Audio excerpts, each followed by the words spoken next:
तो Marvel universe के अंदर पावरफुल कैरेक्टर्स तो बहुत सारे हैं, जैसे कि डॉक्टर स्ट्रेंज और स्कारलेट विच पावरफुल है अपने मैजिक की मदद से, प्रोफेसर एक्स पावरफुल है अपने दिमाग की वजह से, डेडपूल पावरफुल है अपने हीलिंग फैक्टर की मदद से, और आयरन मैन पावरफुल है अपनी टेक्नोलॉजी की मदद से। पर मार्वल यूनिवर्स में ऐसे कैरेक्टर्स बहुत ही कम है जो कि फिजिकल स्ट्रेंथ में पावरफुल हो, यानी कि ऐसे लोग जो कि अपनी भुजाओं की ताकत से चट्टान तोड़ने का दम रखते हो। तो इसीलिए आइए आज की इस वीडियो के अंदर हम उन्हीं सारे कैरेक्टर्स पर नजर डालते हैं और जानते हैं मार्वल के 15 ऐसे कैरेक्टर्स के बारे में जो कि रॉ फिजिकल स्ट्रेंथ के मामले में मार्वल के अंदर सबसे स्ट्रॉन्ग है। तो ये वीडियो बहुत ही कमाल की होने वाली है, इसीलिए इसे पूरे एंड तक जरूर देखें। और अगर आप हमारे चैनल पर नए हैं तो सब्सक्राइब बटन के साथ साथ बगल के बेल आइकन को भी ऑल पर सेट कर लें, ताकि जब भी हम कोई नई वीडियो अपलोड करें तो आप उस वीडियो को सबसे पहले देख सकें। इसके साथ ही एक चीज मैं आप लोगों को यहीं पर बता दूं कि इस वीडियो के अंदर हमने सिर्फ उन्हीं कैरेक्टर्स को इंक्लूड किया है जो कि कभी न कभी लाइव एक्शन में अपीयर हो चुके हैं, और इसीलिए आप सभी को इस वीडियो के अंदर सेंट्री, ग्लैडिएटर या ऐसा कोई भी कैरेक्टर नहीं मिलेगा। तो अब दुनिया भर की टेंशन को साइड करिए और इस वीडियो को पूरा एंड तक देखते हुए एंजॉय करिए।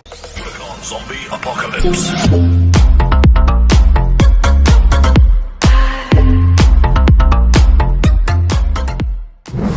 Number 15 Luke Cage. तो ल्यूक केज मार्वल का एक काफी अंडररेटेड सुपर हीरो है, क्योंकि इस सुपर हीरो के बारे में ज्यादा लोग नहीं जानते, और जो लोग इसे जानते भी हैं वो इसके बारे में ज्यादा बात नहीं करते। पर इसके बारे में एक चीज मैं आपको बता दूं कि मार्वल का ये अंडररेटेड सुपर हीरो है बहुत स्ट्रॉन्ग। असल में ल्यूक केज भी एक टाइप का सुपर सोल्जर ही है, क्योंकि ये ल्यूक केज जब जेल के अंदर होता है तब इसके ऊपर एक सुपर सोल्जर सीरम एक्सपेरिमेंट किया जाता है, जो एक्सपेरिमेंट कैप्टन अमेरिका के ऊपर हुए एक्सपेरिमेंट से काफी सिमिलर होता है। और फिर उस एक्सपेरिमेंट की वजह से ल्यूक केज फिजिकली इतना ज्यादा स्ट्रॉन्ग हो जाता है कि उसकी बॉडी आयरन और स्टील से भी ज्यादा टफ बन जाती है। इस ल्यूक केज के ऊपर नॉर्मल बुलेट्स का कोई असर ही नहीं होता है, और ना ही किसी शार्प वेपन से इसे काटा जा सकता है। और अगर बात करें इसकी स्ट्रेंथ की, तो इसकी बॉडी के अंदर इतना स्ट्रेंथ है कि ये कई 1000 पाउंड्स के वेट को इजीली उठा सकता है, और अगर चाहे तो उस वेट को दूर तक भी फेंक सकता है। Number 14 captain America. तो कैप्टन अमेरिका पूरी एवेंजर्स टीम के लीडर हैं, जिन्होंने द एवेंजर्स के चित्तौरी इन्वेजन से लेकर एवेंजर्स एंड गेम के बैटल ऑफ अर्थ तक सभी जगह एवेंजर्स को लीड किया है। कैप्टन अमेरिका एक सुपर सोल्जर है, और वो भी कोई नॉर्मल सुपर सोल्जर नहीं, बल्कि मार्वल के सबसे strong super soldier. Captain America इतने स्ट्रॉन्ग है कि वो एक साथ एक पूरे ग्रुप से फाइट कर सकते हैं, और इसका सबसे बड़ा एग्जाम्पल है captain America winter soldier movie का एलिवेटर सीन, जहाँ पर कैप्टन अमेरिका हाइड्रा के कई सारे ट्रेंड सोल्जर्स को अकेले पेल देते हैं। इसके अलावा बात करें तो कैप्टन अमेरिका सिविल वॉर के अंदर कैप्टन अपनी एक ही लात से एक आर्मी व्हीकल को दूर धकेल चुके हैं, एक पावरफुल फ्लाइंग हेलीकॉप्टर को अपने हाथों से रोक चुके हैं, और तो और थैनोस के हाथ को इन्फिनिटी स्टोन्स के होते हुए भी रोक चुके हैं, वो भी काफी देर तक। और ये सारी चीजें दर्शाती हैं कि कैप्टन अमेरिका कितने ज्यादा स्ट्रॉन्ग है।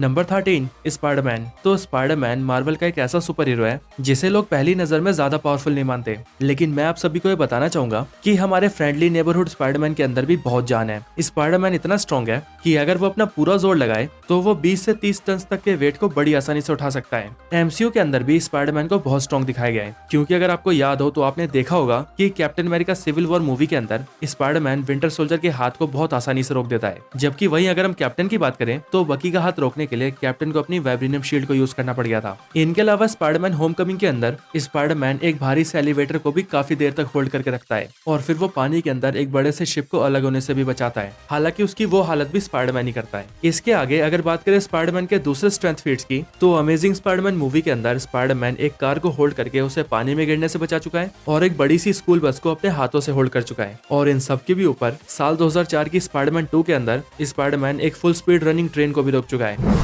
Number 12 the Thing. The Thing यानी कि Ben Grimm Fantastic Four team का मेंबर है, जिसे उसकी पावर्स अपनी टीम के साथ एक कॉस्मिक रेडिएशन से एक्सपोज होने के बाद मिलती है। द थिंग की बॉडी एक रॉक की तरह स्ट्रॉन्ग और टफ है। इसके अलावा इसकी बॉडी मसल्स के अंदर भी इतनी स्ट्रेंथ है कि कॉमिक्स में इसने 30,000 टन के बराबर का मैक्सिमम वेट उठाया है, जो कि लिटरली बहुत ज्यादा होता है। द थिंग के अंदर इतनी ज्यादा जान है कि वो कई बार हल्क का भी सामना कर चुका है। हालांकि बेशक से वो हल्क से जीता ना हो, लेकिन फिर भी हल्क से टक्कर लेना भी कोई छोटी बात नहीं है। नंबर 11 इकारिस। इकारिस मार्वल का एक बहुत ही पावरफुल इटर्नल है, जो कि एमसीयू के अंदर द इटर्नल्स मूवी में नजर आया था। इकारिस के पास भी कुछ ऐसी पावर्स हैं जो कि बहुत हद तक डीसी के सुपरमैन से मैच करती है, जैसे कि इकारिस भी फ्लाई कर सकता है और अपनी आंखों से लेजर बीम फायर कर सकता है। लेकिन इन सब के साथ ही इकारिस के अंदर स्ट्रेंथ भी बहुत ज्यादा है, और अगर ये इटर्नल अपनी स्ट्रेंथ को प्रॉपर्ली यूज करे तो ये डेविएंट्स जैसे पावरफुल मॉन्स्टर्स को भी आसानी से टक्कर दे सकता है। मार्वल कॉमिक्स के अंदर भी इकारिस बहुत स्ट्रॉन्ग है, और कॉमिक्स में अपने रॉ फिजिकल स्ट्रेंथ के दम पर ये इकारिस हल्क और थैनोस से भी कर चुका है। Number 10 Gilgamesh. तो अगर पावर से हटकर सिर्फ स्ट्रेंथ की बात करें तो ये गिलगमेश पूरी इटर्नल्स टीम में सबसे स्ट्रॉन्ग मेंबर है। गिलगमेश इतना स्ट्रॉन्ग है कि उसका सिर्फ एक ही पंच डेविएंट्स को ढेर करने के लिए काफी है। और द इटर्नल्स मूवी के अंदर भी हमने क्लियरली देखा था कि ये गिलगमेश बाकी के सभी इटर्नल्स के कंपैरिजन में डेविएंट्स को सबसे ज्यादा डैमेज कर रहा था। और इसीलिए अगर रॉ फिजिकल स्ट्रेंथ के टर्म्स में देखा जाए तो गिलगमेश इजिली सबसे स्ट्रॉन्ग इटर्नल है। Number 9 Abomination. एबोमिनेशन हल्क के सबसे बड़े विलन्स में से एक है, क्योंकि ये हल्क से इतनी नफरत करता है कि ये किसी भी हाल में हल्क को जान से मारना चाहता है। हालांकि एमसीयू के अंदर एबोमिनेशन को सिर्फ एक मजाक बनाकर छोड़ दिया गया है, जो कि फालतू के ज्ञान पेलने के अलावा और किसी काम का नहीं है। पर अगर एबोमिनेशन के स्ट्रेंथ की बात करें तो उसके अंदर भी हल्क जैसी स्ट्रेंथ है, और इसका रीजन भी हम सब जानते ही है कि एबोमिनेशन को उसकी पावर्स हल्क के ब्लड से ही मिली है। और इसीलिए एबोमिनेशन के अंदर बेशक से हल्क जितनी स्ट्रेंथ ना हो, पर वो हल्क से कुछ कम भी नहीं है।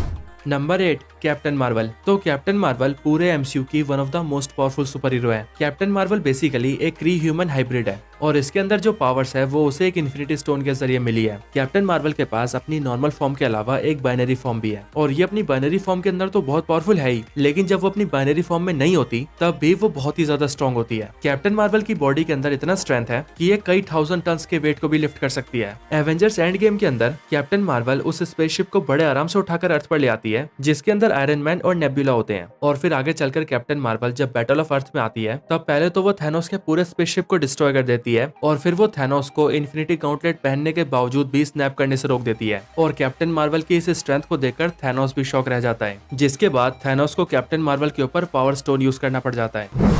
Number 7 Hulk. तो हल्क मार्वल के फिजिकली सबसे स्ट्रॉन्ग कैरेक्टर्स में से एक है, इसीलिए अगर सिर्फ फिजिकल स्ट्रेंथ की बात करें तो पूरे मार्वल यूनिवर्स के अंदर बहुत ही कम ऐसे कैरेक्टर्स हैं जो कि हल्क के सामने खड़े होने के भी काबिल है। हल्क इतना स्ट्रॉन्ग है कि उसने द एवेंजर्स मूवी के अंदर अपने एक ही पंच में एक बड़े से चित्तौरी लिवाइथन को ढेर कर दिया था। और ये बहुत बड़ी बात इसीलिए है क्योंकि अगर रिपोर्ट्स की माने तो उस लिवाइथन का वेट 3 मिलियन टन के बराबर था। और सिर्फ यही नहीं बल्कि थॉर रैग्नारोक मूवी के अंदर जब सर्टर एसगार्ड को डिस्ट्रॉय करने लगता है तब हल्क सर्टर के हेड पर जोरदार अटैक करता है, और हल्क का वो अटैक इतना स्ट्रॉन्ग होता है कि उसकी वजह से सर्टर जैसा 800 मीटर लंबा फायर मॉन्स्टर भी नीचे तक झुक जाता है। और यहीं से हमें पता लगता है कि हल्क के अंदर कितनी ज्यादा ताकत है।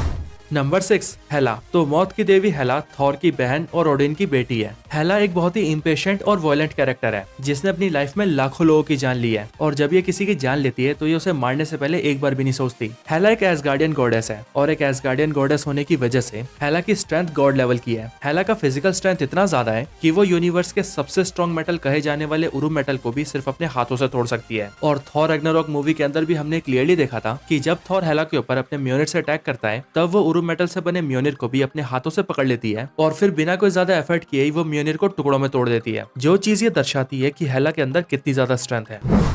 Number 5 Thanos. तो थैनोस मार्वल का इनक्रेडिबली स्ट्रॉन्ग कैरेक्टर है, जो कि जब इन्फिनिटी वॉर में भी सबसे पहले सामने आया था तब उसने एमसीयू के 2 सबसे स्ट्रॉन्ग कैरेक्टर्स को पेल दिया था, जो कि थॉर और हल्क। उस टाइम पर थॉर थैनोस के आगे कुछ भी नहीं कर पाया था। और अगर बात करें हल्क की, तो जब हल्क भी थैनोस से लड़ने आया था तब थैनोस ने हल्क को भी इतनी बुरी तरह से मारा था कि उस मार की वजह से हल्क नॉकआउट हो गया था। इसके अलावा थैनोस जब विजन के पास माइंड स्टोन लेने गया था तब उसने विजन की वाइब्रेनियम बॉडी को सिर्फ अपनी उंगलियों से ही तोड़ दिया था। और आगे एवेंजर्स एंड गेम में जब उसका मुकाबला एवेंजर्स की ट्रिनिटी से हुआ था तब उसने अकेले ही एमसीयू की ट्रिनिटी को धूल चटा दिया था, और आगे चलकर कैप की वाइब्रेनियम शील्ड को भी टुकड़ों में तोड़ दिया था। इसके अलावा थैनोस के अंदर इतनी ताकत भी है कि वो सारे इन्फिनिटी स्टोन्स को भी एक साथ संभाल सकता है, क्योंकि ये बात तो हम सभी जानते हैं कि पावर स्टोन जैसा इन्फिनिटी स्टोन इतना ज्यादा पावरफुल है कि उसे सिर्फ पकड़ने भर से ही वो किसी की जान भी ले सकता है। पर थैनोस ने अपनी स्ट्रेंथ को यूज करते हुए न सिर्फ इन सभी स्टोन्स को होल्ड किया बल्कि इनका यूज करते हुए आधे यूनिवर्स को भी मार दिया।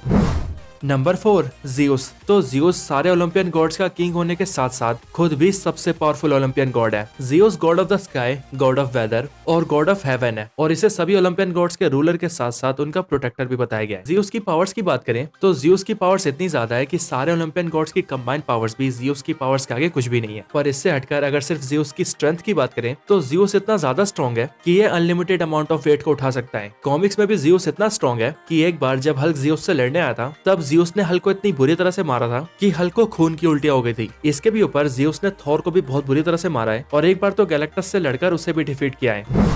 Number 3 Odin. तो ओडिन बॉर्सन गॉड ऑफ वॉर है। यानी कि युद्ध के देवता। ओडिन ने अपनी लाइफ में हजारों लड़ाइयां लड़ी भी हैं और उन्हें जीता भी है। मार्वल कॉमिक्स के अंदर ओडिन इतने ज्यादा पावरफुल हैं कि एक आधे प्लेनेट को डिस्ट्रॉय करना तो उनके लिए मजाक वाली बात है। और कॉमिक्स के अंदर अगर हम उनके मैक्सिमम पावर की बात करें तो ओडिन एक पूरे के पूरे यूनिवर्स को मिटाने की पावर्स रखते हैं, और अगर ओडिन चाहे तो उस यूनिवर्स को फिर से क्रिएट करने की पावर्स भी रखते हैं। पर अगर इन सबसे हटकर सिर्फ ओडिन की स्ट्रेंथ की बात करें तो ओडिन फिजिकली भी इतने ज्यादा स्ट्रॉन्ग है कि वो गॉड ऑफ थंडर थॉर को हरा चुके हैं, थैनोस से 1-on-1 फाइट करके उसे अपने घुटनों पे ला चुका है, और एक बार जब आयरन मैन के हाथों उरू मेटल लग जाता है तब आयरन मैन उरू मेटल से अपना आर्मर बनाता है और सीधा लड़ने निकल जाता है ओडिन से। पर ओडिन उस टाइम पर भी सिर्फ अपने रॉ स्ट्रेंथ से ही आयरन मैन के आर्मर को डिस्ट्रॉय कर देता है, जिसे देखकर हमें क्लियरली पता लग जाता है कि पावर्स के अलावा भी अगर ओडिन की सिर्फ रॉ स्ट्रेंथ की बात करें तो उसमें भी ओडिन फिजिकली बहुत ज्यादा स्ट्रॉन्ग है।